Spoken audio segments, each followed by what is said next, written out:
해전TV 구독자 여러분 반갑습니다. 오늘은 일본 화장, 즉 메이크업의 역사에 대해서 소개해 드릴까 합니다. 화장, 이 메이크업의 원형은 얼굴과 신체에 대한 채색이라고 일컬어지고 있습니다. 몸에 색을 바르는 아프리카 부족 영상을 여러분들도 본 적이 있을 텐데요. 고대에는 부족과 계급 간의 차별화와 색이 가져다 주는 주술적인 목적을 위해 그려졌다고 생각됩니다. 염료나 안료의 사용 목적에 대해서 우에무라 로쿠르의 동방 염색 문화의 연구에서는 색을 얻은 목적에 대해서 세 가지를 들고 있습니다.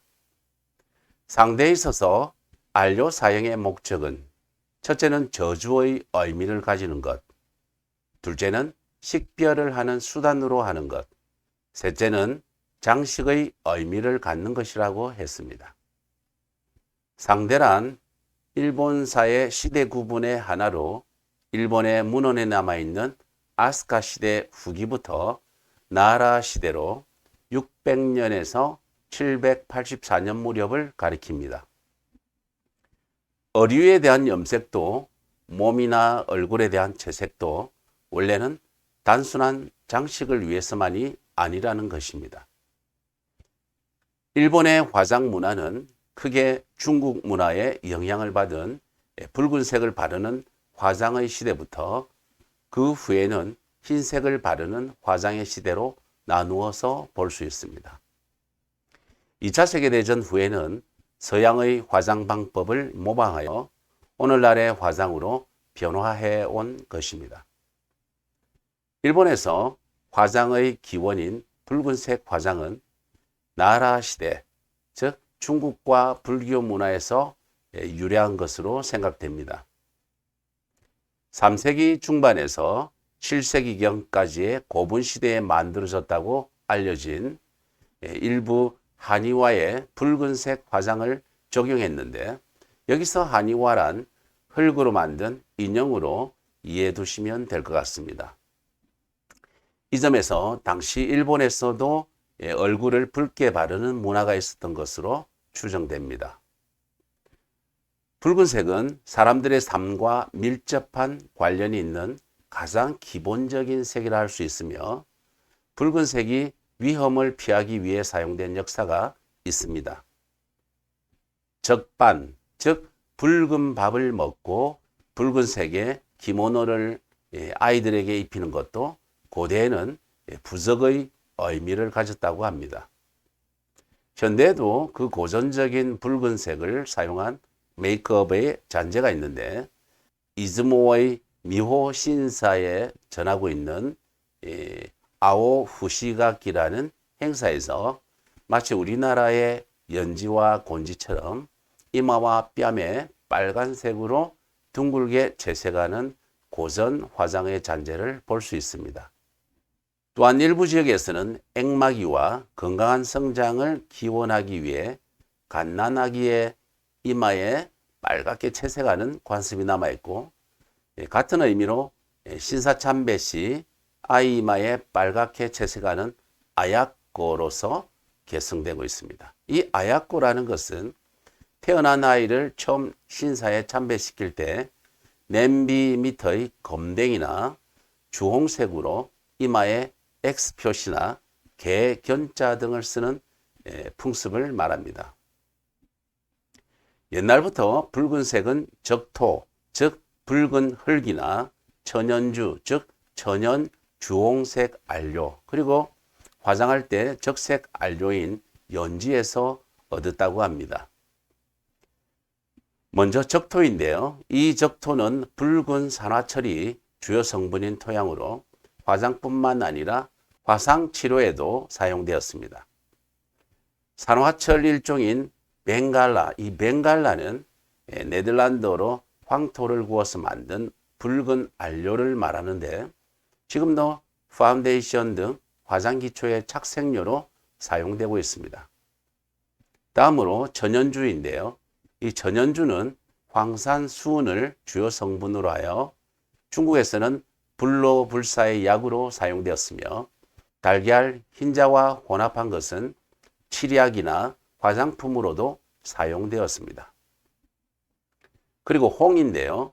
이 홍은 국화과 식물인 홍화의 꽃잎에 포함되어 있는 칼사민이라는 붉은색 색소를 모아 만든 것을 말합니다. 홍화꽃이 핀 지 1일에서 5일 사이에는 노란색을 띠다가 5일 이후부터 20일에 가까워지게 되면 점점 붉은색을 띠게 됩니다. 예부터 이 홍을 사용한 대표적인 화장료는 볼 연지였는데 립스틱으로도 사용되었습니다. 현재도 붉은색 소로서 개홍 등의 전통적인 화장품 재료나 고급 화장품 재료에 사용되는 경우가 있습니다. 여성이 얼굴을 하얗게 화장하는 문화는 헤이안 시대의 시작에서 서양과 적극적인 교류가 시작되는 메이지 유신으로부터 다이쇼 시대 정도까지의 약 1000년간 계속되었습니다. 헤이안 시대가 되어 중국 문화의 영향이 거의 사라지면서 기본적으로 어두운 방에서도 얼굴이 좀 더 예쁘게 보이도록 흰색으로 화장하는 것이 유행하게 되었을 것으로 짐작해 볼 수 있겠습니다. 이로노 시로이와 시티난 가크스, 즉 얼굴이 희면 다소 인물이 빠져도 미인으로 보인다는 속담이 있듯이 피부색이 흰색을 띠면 약간의 결점은 감춰지므로 아름답게 보이기 때문에 흰색 화장은 에도 시대에도 일반화되었습니다. 흰색이 의미하는 것에 대해 여러분은 어떻게 생각하십니까? 흰색의 의미는 청정이라든지 결백, 그리고 고기, 그리고 신성 등이며 많은 종교권과 문화권에서 공통성이 있습니다. 신화에 등장하는 신, 천사, 선인, 성직자 등의 의상 대부분은 흰색이며 일본에서도 신주와 무녀의 의상은 지금도 흰색을 사용하고 있습니다. 또한 백조나 백마 등과 같이 흰색을 띠고 있는 많은 동물이 신성한 동물로서 특별한 존재라는 생각은 지금도 전 세계 많은 사람들에게 전해지고 있습니다. 백색 화장품 원료로 백토, 그리고 곡분, 경분, 연백 등이 사용되었는데 하나하나 살펴보도록 하겠습니다. 먼저 백토는 천연의 하얀 점토, 즉 가올린을 원료로 물속에서 불순물을 제거하고 입자의 크기를 균일하게 하여 백색 안료가 만들어졌습니다. 가올린은 함수 규산 알미늄이 주 성분이고 중국의 고령, 즉 가올린이라는 산지에서 생산되는 점토가 옛날부터 중국의 도자기 원료로서 사용되었던 것에서 그 이름이 유래하고 있습니다.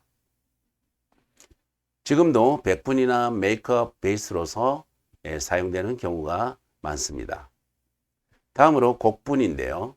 이 곡분은 곡물을 갈아서 만든 가루로서 옛부터 주로 쌀가루가 백분으로 사용되고 있었습니다.